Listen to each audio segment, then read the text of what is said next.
Bem, pessoal, nós vimos que na tradição ocidental nós assumimos como tarefa do conhecimento, ou assumimos como seu ponto de partida inicial, uma diferença entre sujeito e objeto, né? Isso nos coloca de imediato a questão que nós teremos que responder em teoria do conhecimento. Que pergunta é essa? Bom, se há uma diferença entre o sujeito e o objeto, e nós pretendemos conhecer o objeto, nós que somos sujeitos humanos, né? O que nos resta fazer é explicar como é que nós nos apropriamos desse objeto. Então essa seria, digamos assim, a pergunta fundamental da teoria do conhecimento na tradição ocidental. Como nos apropriamos do objeto que está diante de nós, né? Bom, para facilitar, eu vou abordar essa questão com o uso de uma metáfora. A metáfora da alimentação. Por que usar a metáfora da alimentação? Na alimentação, nós nos apropriamos dos objetos, né, externos a nós. Quando nos alimentamos, né, inserimos esses objetos no nosso corpo e os assimilamos. Então, de certa maneira, é uma forma de apropriação. É claro que é uma metáfora, nos permite uma aproximação inicial, mas logo vocês podem notar que a metáfora tem suas limitações, né? Que limitações são essas? Bom, a limitação é que, no caso da alimentação, nós nos apropriamos materialmente do objeto. De alguma maneira, o objeto torna-se nós. Então, há uma identificação, né, com o objeto.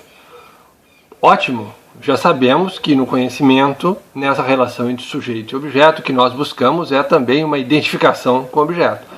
Mas, ao contrário da alimentação, nós não podemos introduzir os objetos digamos assim, no órgão humano responsável pelo conhecimento, o cérebro, né? Imagine que o nosso propósito, então, é apropriar-nos de objetos e usaremos a mesma técnica usada na alimentação. Ou seja, fazemos uma cirurgia e se eu quero descobrir o que é um tijolo, eu introduzo um tijolo no cérebro de um sujeito, né? Essa não é, obviamente, uma estratégia recomendável para a nossa espécie, né? Ela certamente levaria à extinção da espécie e certamente deve ter prejudicado muito filósofo experimental que tenha tentado fazer isso. Então, não faça isso em casa, né? Não use a técnica da alimentação como técnica de conhecimento, né? Nós, de fato, não podemos assimilar materialmente os objetos, né, do ponto de vista do conhecimento, embora isso, em parte, seja possível através da alimentação.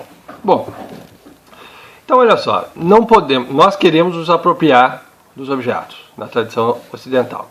Queremos produzir uma identificação com esses objetos. Queremos que eles, de alguma maneira, se tornem parte de nós, né? Conhecimento tem esse objetivo.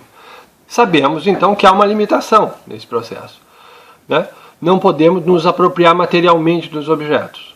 Bom, para isso, nós introduzimos um terceiro elemento dentro dessa polaridade inicial da teoria do conhecimento, sujeito e objeto. Nós introduziremos um terceiro objeto. Esse objeto chama-se representação, né?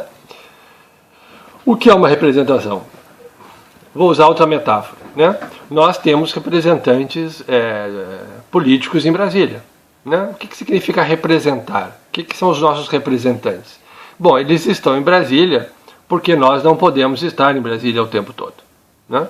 Na verdade, nem eles estão o tempo todo. Sequer estão a semana toda. Estão lá de terças a quintas. De qualquer maneira, são os nossos representantes políticos. Eles estão no lugar de nós, né? Os representantes, as representações, é o termo que nós usamos em teoria do conhecimento, as representações seriam, portanto, aquelas coisas que nós podemos introduzir no nosso cérebro, sem risco de prejudicar a nossa sobrevivência, o nosso organismo, né, no lugar dos objetos. Então, elas seriam, né, representantes dos objetos em nós.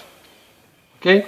Bom, então, ao invés de ter apenas dois elementos no processo de conhecimento, nós já temos três objetos, né? Três elementos, né? O sujeito, o objeto e as representações que seriam responsáveis por transpor informações, né, que estão numa forma material e que não podem, nesta forma material, estar no nosso cérebro, para o nosso cérebro, né? Numa forma que não seja prejudicial a ele e que ele possa assimilar essas informações externas, né? Esse conhecimento externo. Então a representação é uma espécie de meio termo que permite que os objetos cheguem até nós sem a sua materialidade. Então veja que a representação ela tem uma certa sofisticação. Por que ela tem uma certa sofisticação? Ela deve ser minimamente fiel ao objeto, ela deve representar adequadamente o seu objeto, assim como o deputado federal em quem você votou, né, ele certamente defende os seus interesses de maneira legítima, mas ao mesmo tempo, né, você não está em Brasília todo o tempo, né? Então você não pode estar lá a semana toda, de terça a quinta, obviamente.